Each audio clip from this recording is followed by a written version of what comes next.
बनसोडे आणि आपण पाहत आहात सक्रिय न्यूज। खरं तर काही गोष्टी अशा अकस्मात घडतात आणि काहींना आपला प्राण गमवावा लागतो। अशीच एक घटना काल दुपारी मुंबईमधील घाटकोपर येथे घडली। कुणाच्या ध्यानीमनी नसताना अजस्त्र अशा प्रकारचं एक होर्डिंग अचानक कोसळलं आणि त्याखाली दबून आतापर्यंत त्या दुर्घटनेमधील 14 जणांना आपले प्राण गमवावे लागलेले आहेत। मग ते होर्डिंग कुणाच्या परवानगीने लावलं होतं का? त्याचा मालक कोण? हे प्रश्न नंतर चौकशीमध्ये निष्पन्न होतील। मात्र अचानक वादळी वारे सुटले आणि त्यामध्ये हे होर्डिंग कोसळले। त्या निष्पाप जीवांचा कसल्याही प्रकारचा दोष नसताना आपला प्राण गमवावा लागला। कुटुंब उघड्यावर आले आणि नंतर चौकशीचे सोपस्कार सुरू झाले। आणि ही परिस्थिती फक्त मुंबई, पुणे अशा मोठमोठ्या शहरामध्येच नाही, तर अशा प्रकारचे होर्डिंग्स आणि बॅनर्स याचं लोन अगदी ग्रामीण भागापर्यंत पोहोचलेलं आहे। जास्त बाहेरचा विचार न करता आपण आपल्या केज शहराचा जर विचार केला तर केज शहरामध्ये सुद्धा जो मुख्य रस्ता आहे किंवा जे प्रमुख रस्ते आहेत, जे चौक आहेत, त्या ठिकाणी सुद्धा बॅनर्स आणि अशा प्रकारच्या लोखंडी काहीतरी फ्रेमचा आधार घेऊन मोठ्या प्रमाणावर बॅनर लागलेले असतात। मग ते बॅनर्स स्थानिक प्रशासनाची परवानगी घेऊन लागलेले आहेत का? किती बॅनर लावायला परवानगी दिली याचाही आता विचार करण्याची वेळ आलेली आहे।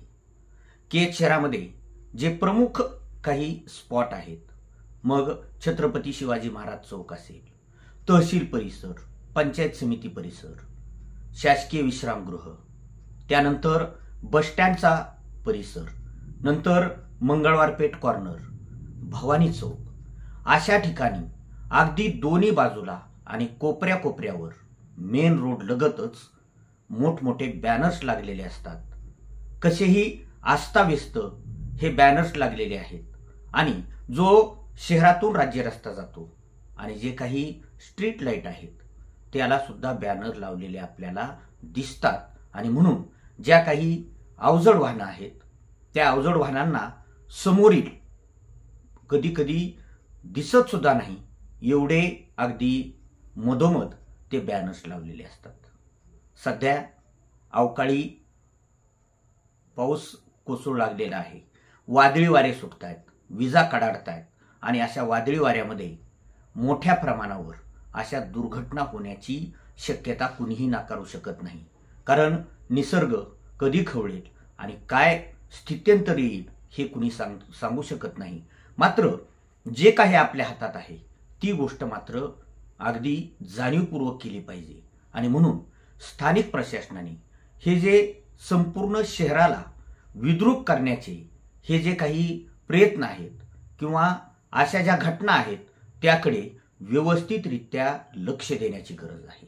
आणि ज्या वेळेस हे बॅनर्स लावतात, मग कुणाचे वाढदिवस असतील किंवा कुणाचे काही कार्यक्रम असतील, कुणाच्या जाहिराती असतील, या बाबतीत हा जो अगदी मोठ्या प्रमाणावर बॅनरचा सुळसुळाट झालेला आहे, त्याला लोखंडी फ्रेम लावलेले असतात, काही लाकडं लावलेले असतात आणि मोठमोठ्या बॅनर्ससाठी ह्या ज्या चौकटी केलेल्या असतात त्या वादळी वाऱ्यामध्ये तुटू शकतात, निसटू शकतात आणि वाऱ्याने अगदी मुख्य रस्त्यावर येऊ शकतात, पडू शकतात आणि त्याच्यामुळं काही दुर्घटनाही घडू शकते। त्यामुळे बाहेरचा जो काही घटनाक्रम आपण पाहतो त्यातून काहीतरी आपणही धडा घेतला पाहिजे। म्हणून स्थानिक प्रशासनाने या सर्व गोष्टीकडे तात्काळ लक्ष देण्याची गरज आहे आणि ज्या ठिकाणी धोकादायक अशा प्रकारच्या या बॅनर्स किंवा फ्रेम्स लावलेल्या आहेत त्या तात्काळ हटवल्या पाहिजेत। कारण आता वादळी वाऱ्याचे दिवस आहेत, त्यामुळे कुणाला इजा होऊ नये किंवा कुणाला दुर्दैवाने आपला प्राण गमवावा लागू नये याची दक्षता स्थानिक प्रशासनाने घ्यावी लागेल। अन्यथा घटना घडून गेल्यानंतर पुन्हा चौकशीचे सोपस्कार, कुणी परवानगी दिली होती, त्यांनी पैसे भरले होते का, हे नंतर होईल। मात्र त्यापूर्वी काही दुर्घटना घडू नये, अनर्थ घडू नये, त्याची काळजी स्थानिक प्रशासनाने घेणे गरजेचे आहे. आजच्या पुरतं एवढंच. नमस्कार. आपण जर सक्रिय न्यूजला आतापर्यंत सबस्क्राईब केलेलं नसेल तर सबस्क्राईब करा आणि व्हिडिओ आवडला तर लाईक आणि शेअर करायला विसरू नका. धन्यवाद. केज शहरातील सोन्या चांदीच्या दागिन्यांचे भव्य दालन. हनुमान ज्वेलर्स, सराफा लाईन, केज. वेगवेगळ्या डिझाईनचे दागिने अगदी माफक दरामध्ये या ठिकाणी मिळतात. आणि एवढेच नव्हे तर आपण सोने चांदी खरेदी केल्यानंतर आपल्याला एक दुचाकी जिंकण्याची सुद्धा संधी मिळणार आहे.